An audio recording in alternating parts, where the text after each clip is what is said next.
Baik, Assalamualaikum warahmatullahi wabarakatuh dan salam sejahtera untuk kita semua.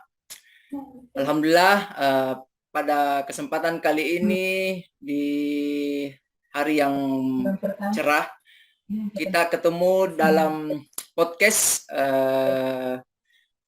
pelatihan dasar CPNS Badan Pengembangan Sumber Daya Manusia Sulawesi Barat, gelombang 3 angkatan ke-8. Tepatnya kami berada di kelompok 2, instansi Kementerian Pendidikan, Kebudayaan, Riset, dan Teknologi tahun 2022. Baik, saya sebagai pemandu acara, perkenalkan saya termasuk salah satu peserta Latsar. Perkenalkan, nama saya Muhammad Inayah AM, jabatan asisten ahli dosen, telah hadir bersama kami di ruang virtual Zoom yang terhormat ini. Meskipun kami berada di virtual Zoom, tanpa mengurangi esensi diskusi pada kesempatan kali ini. Pada kesempatan kali ini kita akan membahas tentang wawasan kebangsaan. Di sini kami telah bersama-sama para pemateri yang ahli dalam bidangnya. Sebut saja yang pertama Pak Asdar. Beliau berasal dari pendidikan bahasa Inggris di Universitas Sulawesi Barat. Adapun materi kedua Ibu Siti Harpiani, beliau dosen di pendidikan bahasa Indonesia di Fakultas Keguruan dan Ilmu Pendidikan Universitas Sulawesi Barat. Pemateri ketiga yaitu Bapak Muhammad Rizal Kurniawan Yunus, merupakan asisten dosen pendidikan biologi di Fakultas Keguruan dan Ilmu Pendidikan Universitas Sulawesi Barat. Dan tidak kalah hebatnya pemateri terakhir yaitu Ibu Isdar. Beliau berasal dari Fakultas Pendidikan Biologi, Fakultas Keguruan dan Ilmu Pendidikan di Sulawesi Barat. Jadi apa kabar para Bapak Ibu sekalian? Di sini kita akan membahas tentang wawasan kebangsaan di lingkungan masyarakat, ya tentunya khususnya di lingkungan perguruan tinggi itu sendiri. Ya tentunya kita sebagai abdi negara yang akan terjun langsung ke perguruan tinggi, kita akan banyak bertemu dengan mahasiswa yang mempunyai karakteristik yang berbeda satu sama lain. Jadi sedikit pengantar bahwasanya wawasan kebangsaan ini merupakan cara pandang bangsa Indonesia mengenai jati diri dan lingkungannya, mengutamakan kesatuan dan persatuan berbangsa dan bernegara.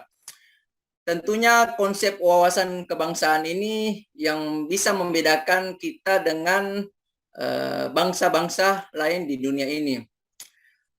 Baik, saya sedikit ingin bertanya tentang wawasan kebangsaan kepada Pak Asdar.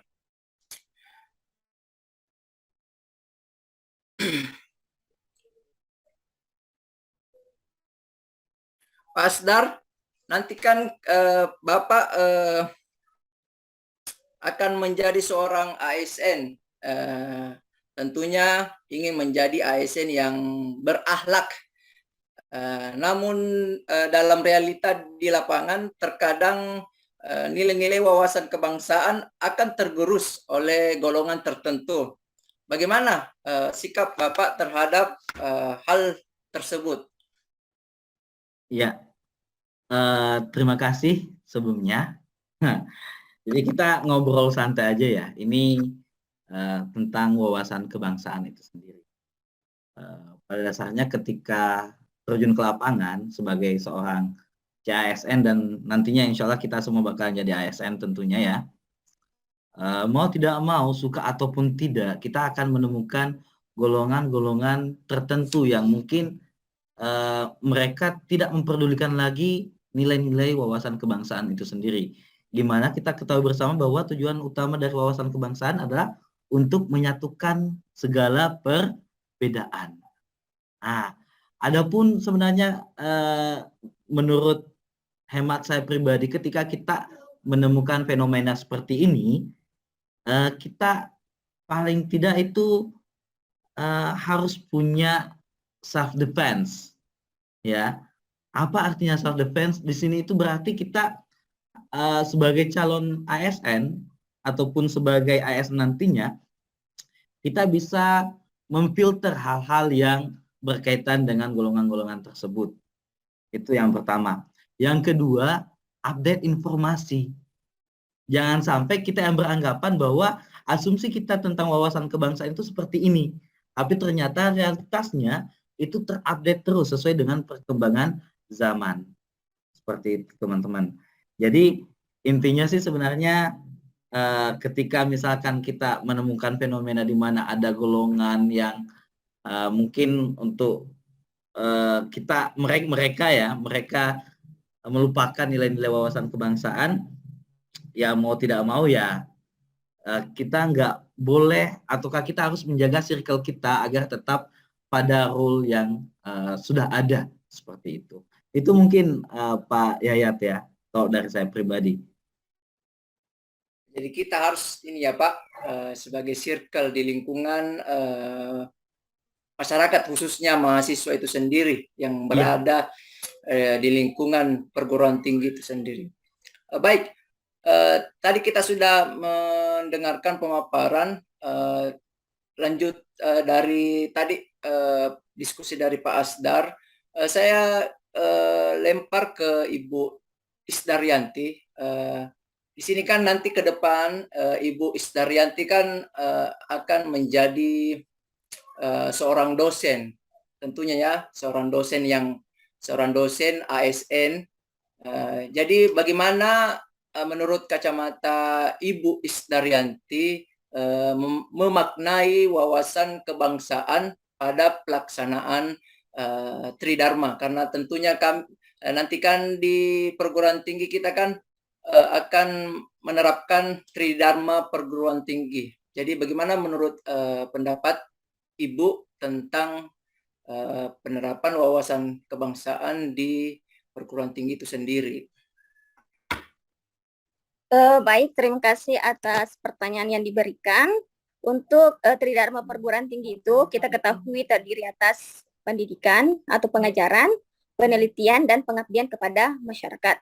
Untuk pendidikan sendiri, artinya dalam pengajaran, saya sendiri menganut prinsip dari Prof. Yohanes, yang mana dia mengatakan dalam pengajaran kita harus adil. Artinya kita tidak boleh membeda-bedakan mahasiswa, karena kita memiliki mahasiswa dari berbagai daerah dengan berbagai kemampuan. Artinya kita harus adil agar mereka memiliki motivasi belajar lebih tinggi. Kemudian wawasan kebangsaan itu tidak sempit, artinya dia dapat diartikan dalam berbagai hal. Salah satunya adalah dalam bentuk bela negara. Salah satu wujud bela negara bagi seorang pendidik adalah bagaimana bisa membuat metode pengajaran yang baik. Artinya bagaimana bisa membuat mahasiswanya itu misalnya memenangkan suatu kompetisi sampai ke tingkat internasional seperti itu. Sedangkan untuk di penelitian, artinya kita ini salah satunya adalah dicinta tanah air. Artinya bagaimana kita memanfaatkan setiap potensi yang ada di daerah kita atau di wilayah kita, khususnya di Indonesia. Dengan kita melakukan riset-riset yang akan memberikan dampak bagi bangsa kita sendiri, seperti itu. Sedangkan untuk pengabdian kepada masyarakat, misalnya kita lakukan adalah dengan kita melakukan misalnya penyuluhan kepada masyarakat-masyarakat yang misalnya tidak mengetahui tentang bahaya misalnya seks bebas atau pernikahan dini. Kita bisa mengedukasi mereka agar bisa lebih lebih yakin bahwa pendidikan itu sangat baik, sehingga mereka tidak lagi melakukan pernikahan dini kepada putri-putri atau putra mereka yang sebenarnya memiliki potensi untuk bisa melanjutkan studi dan memiliki cita-cita tersendiri. Jadi menurut saya seperti itu.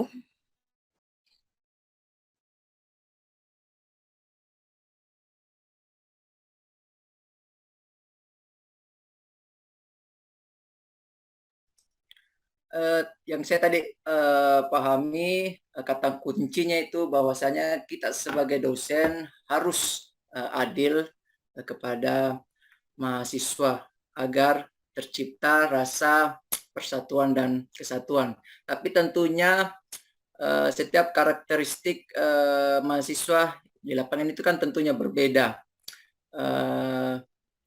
Jadi bagaimana menurut Pak Rizal sikap seorang dosen bertindak dalam iklim kerja, tentunya dalam hal proses belajar mengajar yang tentunya akan menghadapi keberagaman mahasiswa, baik itu dari segi etnis, suku, agama, budaya, khususnya di lingkungan FKIP itu sendiri, sehingga dapat mewujudkan tercapainya optimalisasi wawasan kebangsaan itu sendiri.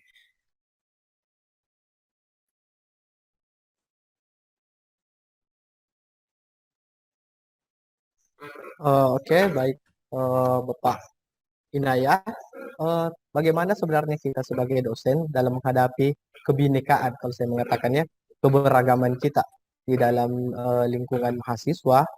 Menurut saya, ketika kita memiliki wawasan kebangsaan, maka seperti yang dikatakan Ibu Isdar tadi, kita harus bersikap adil, bersikap netral, sesuai dengan bagaimana kemampuan dari mahasiswa kita itu sendiri. Penilaian kita harus sesuai dengan atau lebih ke objektif.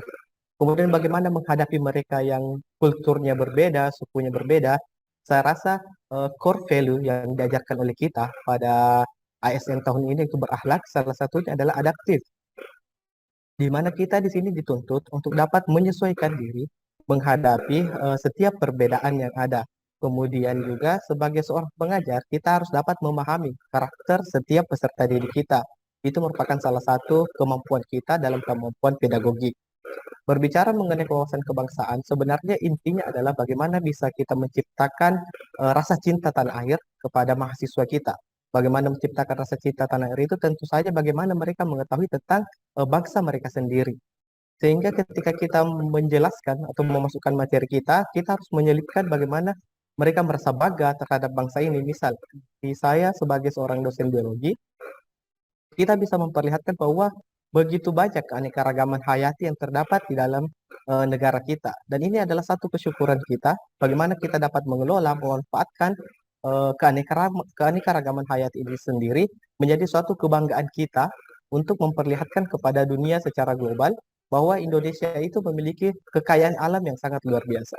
Jadi ini salah satu cara bagaimana untuk meningkatkan rasa cinta tanah air dari mahasiswa kita di kampus. Saya rasa seperti itu, Pak Inayah. Saya kembalikan kepada Bapak.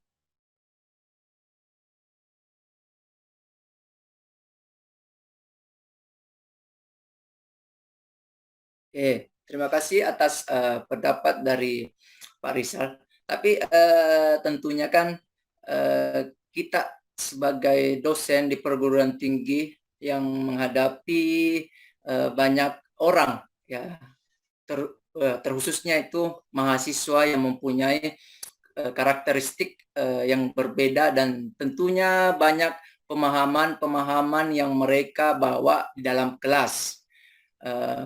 Jadi menurut Ibu Siti Harpiani, tadi kan sudah Pak Rizal mengatakan bahwasanya karakteristik itu harus kita bisa ayomi.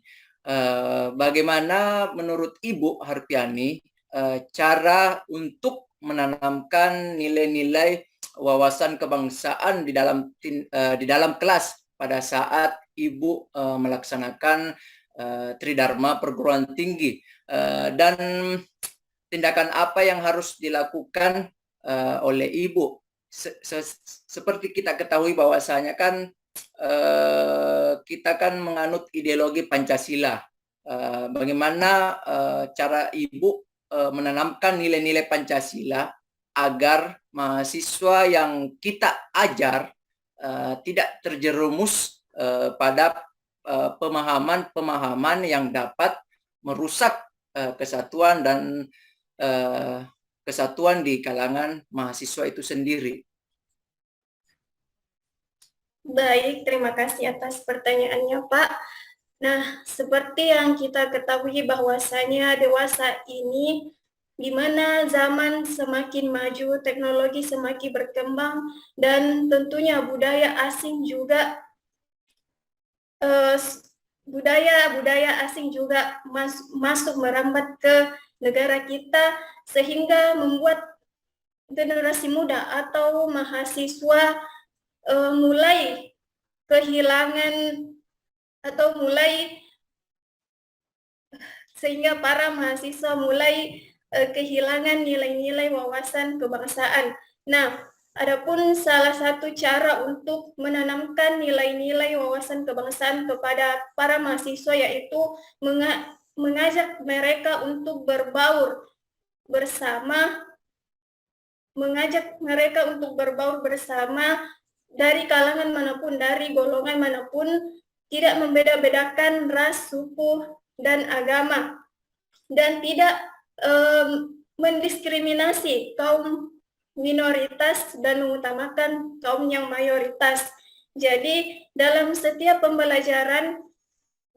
proses pembelajaran kita tidak henti-hentinya untuk memberikan pemahaman kepada para mahasiswa terkait dengan pentingnya menjaga persatuan antar sesama. Seperti itu, Pak. Jadi intinya mengajak para mahasiswa untuk berbaur.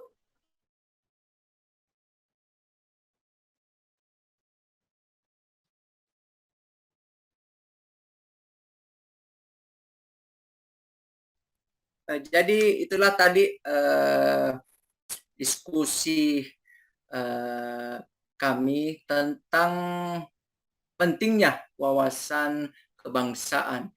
Jadi kita dapat mengambil kesimpulan bahwasanya wawasan kebangsaan itu kan dapat diartikan sebagai konsepsi atau cara pandang yang dilandasi akan kesadaran diri kita sebagai warga negara dari suatu negara akan diri dan lingkungannya, ya, terutama khususnya kita yang akan terjun langsung di perguruan tinggi di dalam kehidupan berbangsa dan bernegara. Tidak lupa bahwasanya secara konsep itu kan wawasan kebangsaan itu kan terdiri dari Undang-Undang Dasar 1945, Pancasila, NKRI, dan Bhinneka Tunggal Ika. Demikianlah diskusi kami bersama Bapak Ibu tentang wawasan kebangsaan. Alhamdulillah kita mendapatkan ilmu yang sangat bermanfaat kepada para Bapak dan Ibu mengenai wawasan kebangsaan, agar apa yang dapat dicita-citakan oleh pendiri bangsa kita mengenai ideologi Pancasila dapat terjaga, khususnya ya tentunya di kalangan masyarakat atau mahasiswa di perguruan tinggi yang merupakan agen perubahan di masa yang akan datang. Saya pamit, Bapak Ibu. Terima kasih atas diskusi yang singkat dan sangat bermanfaat. Selalu menjaga protokol kesehatan dan gunakan masker dimanapun Bapak Ibu berada, karena COVID-19 masih ada di lingkungan kita berada.